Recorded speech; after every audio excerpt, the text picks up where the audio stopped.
Hello students, आज हम लोग समझेंगे कि आर्थिक जो समस्या है उसका मूल बिंदु क्या है या अर्थव्यवस्था का जो केंद्रीय समस्या क्या है।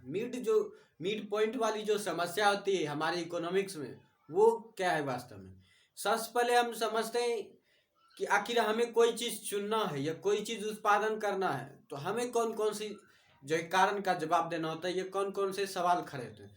सबसे पहला जो होता है वो होता है क्या, फिर होता है कैसे, और उसके बाद होता है किसके लिए।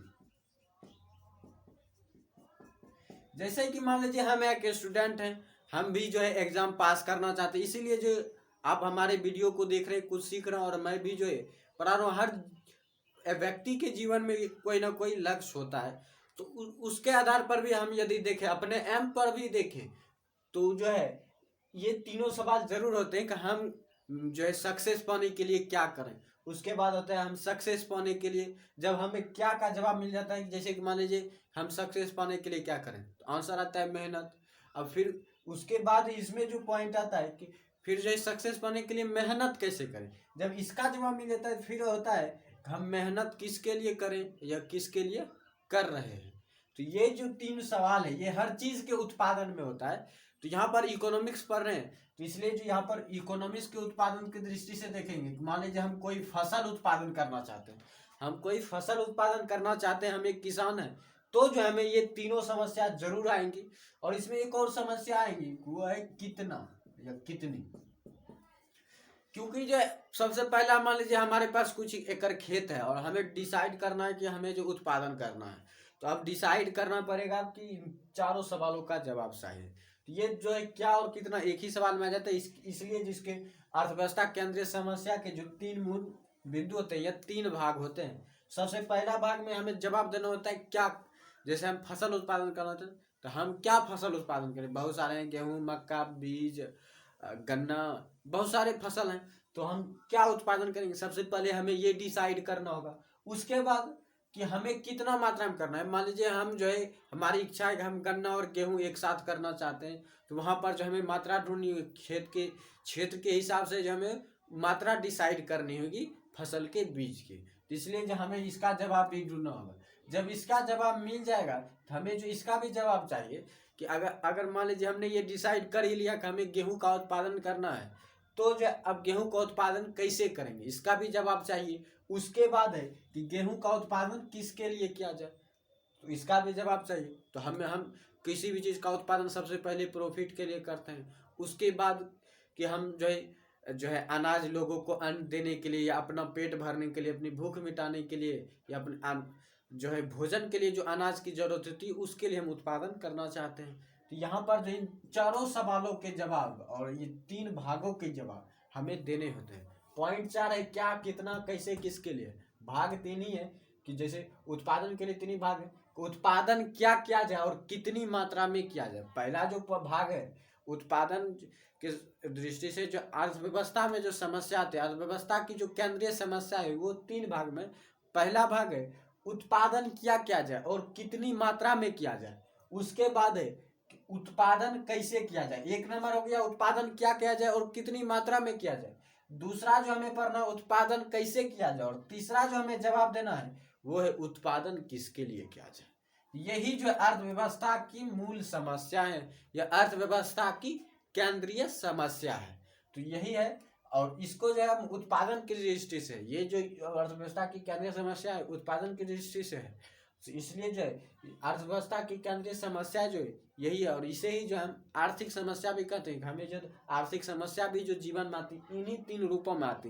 क्योंकि जैसे कि हम एक स्टूडेंट हैं, हम अपने सफलता को उत्पादन करना चाहते हैं, तो हर चीज़ का एक उत्पादन होता है। तो उसका जो उत्पादन में जो आर्थिक समस्याएं आती हैं वो इन्हीं तीनों रूप में आती है। उत्पादन क्या किया जाए और कितनी मात्रा में किया जाए, दूसरा उत्पादन कैसे किया जाए, तीसरा उत्पादन किसके लिए किया जाए। अब जो है अगले वीडियो में जो है हम लोग जानेंगे इसको जो अलग अलग जो है कैसे जो है आखिर इसमें भी क्या क्या प्रॉब्लम आती हैं, इसके भी डिटेल भाग को हम जानेंगे। चलिए शुरू करते हैं।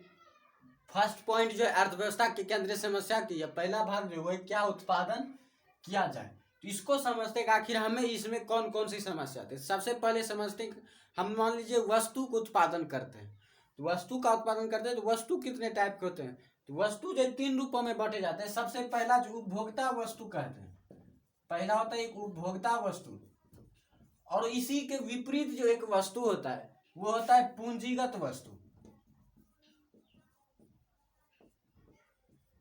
वहीं पर ये पहला हो गया। दूसरा जो आता है वो आता है एक हमारी जो आवश्यक वस्तु होती है, आवश्यक वस्तु, आवश्यक वस्तु, और एक होता है विलासिता वस्तु।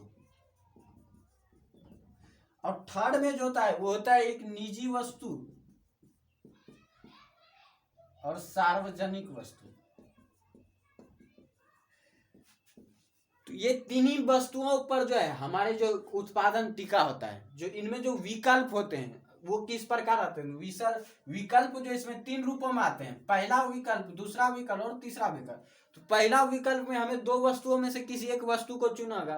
पहला उपभोक्ता वस्तु, जैसे कि हम भोजन करते हैं, बाजार से सब्जी लाने जाते हैं, या कोई किराना स्टोर हो गया, उससे जो हम कोई सामान खरीदते हैं, चॉकलेट बिस्किट जो भी है, तो वो सब जो आता है उपभोक्ता वस्तु में आता है, उपभोग करने वाला वस्तु। और पूंजीगत वस्तु जैसे ट्रैक्टर मशीन, जैसे मशीन वाला जितना भी तकनीकी सामान है तो वो आ जाता है पूंजीगत वस्तु में, जिसमें कि पैसे ज़्यादा लगते हैं, जिसमें पैसे खर्च होते हैं।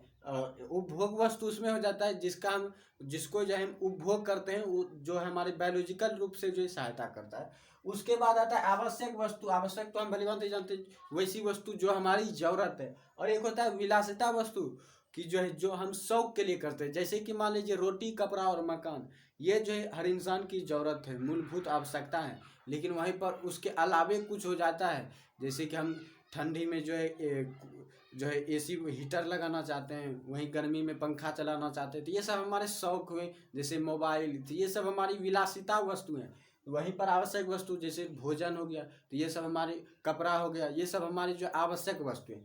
यहाँ पर भी जो हमें आवश्यक वस्तु और विलासिता वस्तु में चुनना होता है कि हम किसका उत्पादन करेंगे। हम रोटी का उत्पादन करना चाहते हैं जो हमारे लिए जरूरी है, हम पंखे का उत्पादन करना चाहते हैं जो हम क्या करते हैं अपने शौक के लिए उत्पादन करते हैं। उसके बाद होता है निजी वस्तु, सार्वजनिक वस्तु।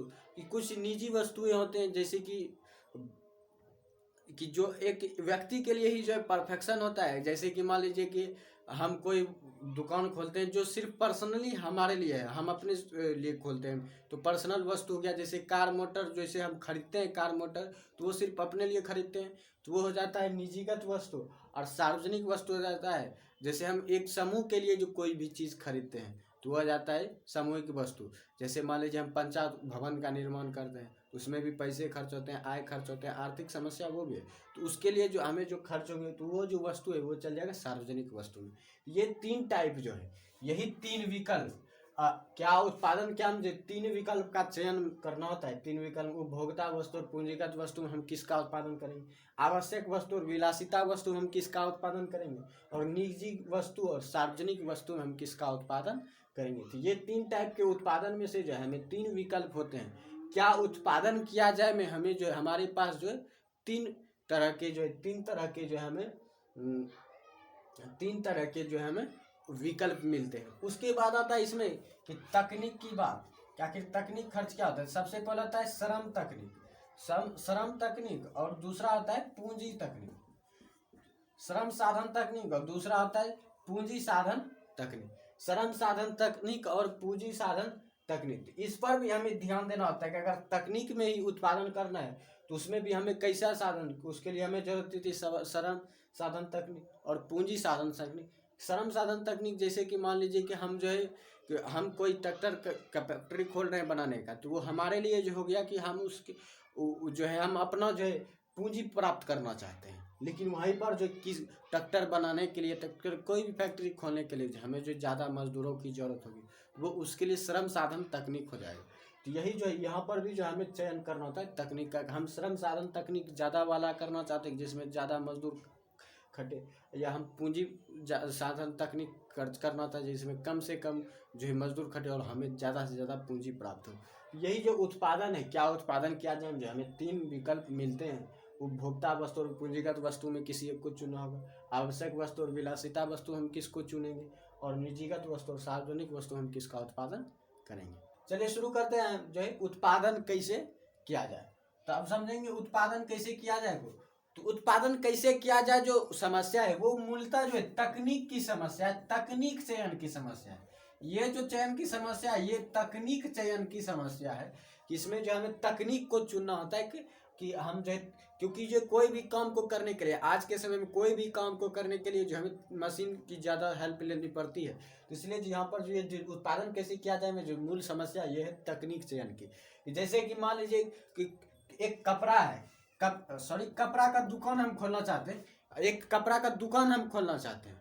तो कपड़ा दुकान खोलना चाहते हैं और कपड़ा बनाना चाहते हैं। तो वहां पर जो है कपड़े दो तरीके से बनाए जाते हैं, एक होता है हथकरघा, एक होता है पावर लूम। हथकरघा और पावर लूम हम दोनों तरह से जो कपड़े बना सकते हैं। लेकिन जो ये हाथ से बनने वाला जो है तकनीक है और ये जो है मशीन से जो बनाया जाता है, तो इसमें जो है हाथ से जो बनाएगा तो फ्री में तो कोई बनाएगा नहीं, इसलिए वो श्रम लेगा। तो इसमें जो श्रम ज़्यादा लगता है, इसमें जो श्रम ज़्यादा लगता है और जो श्रम ज़्यादा लगता है और पूंजी जो हमें कम प्राप्त होता है। इसमें जो श्रम कम लगता है और पूंजी हमें ज़्यादा प्राप्त होगा इसमें, क्योंकि जो इसमें श्रम एक कम से जो है अधिक से अधिक जो मजदूरों का काम मशीन ही कर लेता है, तो उसका भी पैसा जो बच जाएगा, तो वो भी जो है पूंजी को बढ़ाता है। इसलिए जो हथकरघा में जो है श्रम ज़्यादा लगेगा, पूंजी कम होगा। और वहीं पावर लूम से अगर कपड़े का उत्पादन करते हैं तो श्रम कम लगेगा और हमें जो पूंजी ज़्यादा से ज़्यादा प्राप्त होगा। यहाँ का नहीं करते, तकनीक का चयन भी जो दो रूपों में समस्या उत्पन्न करता है। एक होता है श्रम प्रधान तकनीक, श्रम प्रधान तकनीक, और दूसरा होता है पूंजी प्रधान तकनीक, पूंजी प्रधान तकनीक, पूंजी प्रधान तकनीक। कि हमें जो इसमें जो उत्पादन कैसे किया जाए हमें समस्या आता है कि हमें कौन सी चीज़ चुनना है कि हम कोई उत्पादन करना चाहते हैं तो उसमें हम ज़्यादा श्रम खर्च करना चाहते हैं या ज़्यादा पूंजी प्राप्त करना चाहते हैं। यदि हम ज़्यादा पूंजी प्राप्त करना चाहेंगे पूंजी प्रधान तकनीक का उपयोग करेंगे। वहीं पर अगर हम श्रम ज़्यादा खर्च करना चाहते हैं और पूंजी कम प्राप्त करना चाहते हैं तो वहाँ पर हम श्रम प्रधान तकनीक का जो उपयोग करेंगे। तो यहाँ पर इसमें जो श्रम ज़्यादा लगता है और श्रम ज़्यादा लगता है, पूंजी कम प्राप्त होता है, और पूंजी प्रधान तकनीक में पूंजी ज़्यादा प्राप्त होता है और श्रम कम लगता है। यही समस्या जो उत्पन्न होती है उत्पादन कैसे किया जाए। उदाहरण से हम समझ सकते हैं, अगर हम कपड़े की फैक्ट्री खोलना चाहते हैं तो उसमें जो दो रूपों से हम कपड़े बना सकते हैं, एक हाथ से और एक मशीन से। हाथ से बनाने पर हमें जो श्रम ज़्यादा लगेगा, खर्च रुपये ज़्यादा करना पड़ेगा और पूंजी हमें कम प्राप्त होगा, कम लाभ देगा। वहीं पर मशीन से करते तो हमारा श्रम बचेगा जिसके कारण जो है पूंजी ज़्यादा प्राप्त होता है। ये था उत्पादन कैसे किया जाए तकनीक। अब हमें समझना है उत्पादन किसके लिए किया जाए, इसको समझना है। इससे पहले जो हमने 2 पॉइंट समझा, तो उत्पादन क्या किया जाए और कितनी मात्रा में किया जाए, और दूसरा उत्पादन कैसे किया जाए, वो दोनों जो है चयन की समस्या थी, वो जो है चयन की समस्या थी। लेकिन इसमें भी जो है चयन में भी जो है वितरण की समस्या है। हमें वितरण में जो है चयन ढूंढना होता है कि हम किस प्रकार जो है उत्पादन में जो है खर्च है उसको किस प्रकार बांटे। मान लीजिए कि हमारे पास 10,000 रुपये हैं, हमारे पास जो है 10,000 रुपये हैं और इससे जो हम गेहूं का उत्पादन करना चाहते हैं। हम यदि इससे गेहूं का उत्पादन करना चाहते हैं, सबसे पहला होता है भूमि, श्रम, तकनीक, पूंजी। तो पूंजी हमारे पास है 10,000 रुपये। अब इसको भी देखकर चलना होगा। मान लीजिए हमें गेहूं उत्पादन करने के लिए यदि हम भूमि को जो मट्टी कोरवाना चाहते हैं तो उसके लिए जो मट्टी अगर कटना चाहते हैं तो हमें जो तकनीक की जरूरत होगी, जैसे ट्रैक्टर, इन पर मान लीजिए हमारे पास खर्च होते हैं 10,000। वहीं पर अगर श्रम की बात करें, श्रम में भी इस पर भी कुछ खर्च करना चाहते हैं, इस पर भी कुछ, और भूमि पर मान लीजिए हमारे पास अपनी जमीन नहीं है तो वहाँ पर जो हमें जो है दूसरों की जमीन, जैसे कि बहुत सारे जमीन भाड़े पर भी दिया जाता है खेती करने के लिए, तो वैसी जमीन पर जो हमें कुछ उस पर भी खर्च करने, कुछ हमें श्रम पर भी खर्च करने, कुछ तकनीक पर। तो उस पर भी एक चीज़ देखा जाता है, वो है ज़्यादा से ज़्यादा लाभ। क्योंकि कोई भी काम हम तभी करेंगे जब हमें लाभ प्राप्त होगा। हम ऐसा कोई भी काम करेंगे ही नहीं जिसमें कि हमें हानि हो, क्योंकि कोई भी इंसान नहीं चाहता है कि उसे हानि प्राप्त हो। जो इसीलिए जो कोई भी काम तभी करेगा जब उसे लाभ प्राप्त होगा। इसलिए जो वह लाभ देकर करेगा कि जो है उसके ज़्यादा से ज़्यादा किस चीज़ पर खर्च करेगा। जैसे कि हम यदि ये कहें कि तीनों पर अगर बराबर खर्च किया जाए, भूमि, श्रम, तकनीक, तो तीनों पर बराबर खर्च करने से ये जरूरी नहीं कि इसे लाभ ही प्राप्त हो। इसलिए जो उसे चयन करना जरूरी होता है कि वह किस पर ज़्यादा खर्च करे कि उसे ज़्यादा से ज़्यादा लाभ प्राप्त हो। जैसे कि मान लीजिए अगर वो श्रम पे ज़्यादा खर्च करता है, यदि वह श्रम पर ज़्यादा जो है आय खर्च करेगा, तो इससे जो उसकी पूंजी जो है थोड़ी घट जाएगी, उसकी पूंजी घट जाएगी। वहीं पर यदि वह तकनीक पर ज़्यादा खर्च करेगा तो उस पर जो श्रम पर जो है मान क्योंकि जो है 100 लोगों का काम जो है मान लीजिए एक मशीन कर लेता है, 100 लोगों का काम अगर मशीन कर लेता है तो हम 100 लोगों पर अगर श्रम अगर खर्च करें तो 100 लोग की जो मजदूरी हमें देनी होगी। लेकिन वहीं पर अगर एक तकनीक का हम इस्तेमाल कर ले, एक मशीन का, तो यहाँ पर एक ही मशीन में मान लीजिए कि ये हो जाएगा, तो हमें जो है इसमें से जो एक मजदूर का दाम लिया इसने, उसके बाद जो हमारे पास 99 लोग की जो मजदूरी बची वो जो पूंजी के रूप में इसमें जुटेगी। तो यहाँ पर जो हमारे पास जो ज़्यादा से ज़्यादा लाभ प्राप्त होगा, तकनीक पर खर्च करने में हमें जो है ज़्यादा लाभ प्राप्त होगा श्रम पर आय खर्च करने में। इसलिए जो हमें जो है चयन करना होता है कि हम जो है किस पर जो है कितना जो है कितनी मात्रा में जो हम वितरित करें अपने आय को। तो और वो जो भी वितरण जो होता है वो दो रूपों में होता है, एक होता है व्यक्तिगत और दूसरा होता है कार्यात्मक। वितरण की समस्या जिसमें दो रूपों में होती है, एक होती है व्यक्तिगत वितरण और दूसरा होता है कार्यात्मक वितरण। ये जो वितरण है ये कार्यात्मक वितरण में आता है क्योंकि जो उत्पादन करना एक काम है, लेकिन व्यक्तिगत होता है जैसे कि मान लीजिए हमारे पास आय है, तो हमारे पास जो आय है हम जो है अपने बेटों में जो है उसे बांटना चाहते हैं बराबर बराबर भागों में। तो हमें जो है वो जो बराबर में बांटना है, ये कैसे बांटना है, हमें किसे ज़्यादा देना है किसे कम देना है, तो ये जो हमें डिसाइड करना है। तो ये जो एक समस्या होती है कि हम किसे ज़्यादा दे किसे कम दे या तीनों को समान दे, तो ये हम पर डिपेंड करता है। ये भी जो एक समस्या होती है कि अगर हम मान लीजिए हम चाहते हैं कि एक बेटा थोड़ा ज़्यादा अच्छा है तो उसे हम ज़्यादा देना चाहते हैं, तो वहीं पर दूसरे को जो उससे तकलीफ हो जाएगी, तो ये हमारे पास एक समस्या बन जाती है। तो वो जो व्यक्तिगत समस्या हो जाती है व्यक्तिगत वितरण हो जाए। वहीं पर कार्यात्मक वितरण जैसे कि हम फसल उत्पादन के भूमि, श्रम, तकनीक, पूंजी इस सब पर जो खर्च करते हैं, इस पर हम किस प्रकार आय को बांटेंगे, किस प्रकार पूंजी को वितरित करेंगे, ये जो समस्या है कार्यात्मक वितरण की समस्या है। तो ये उत्पादन किसके लिए किया जाए की समस्या। अब हम तीनों को भली भांति समझ गए कि उत्पादन क्या किया जाए और कितनी मात्रा में किया जाए, उत्पादन कैसे किया जाए और उत्पादन किसके लिए किया जाए। यही तीनों पॉइंट जो यही तीनों पार्ट जो है अर्थव्यवस्था की मूल समस्या है।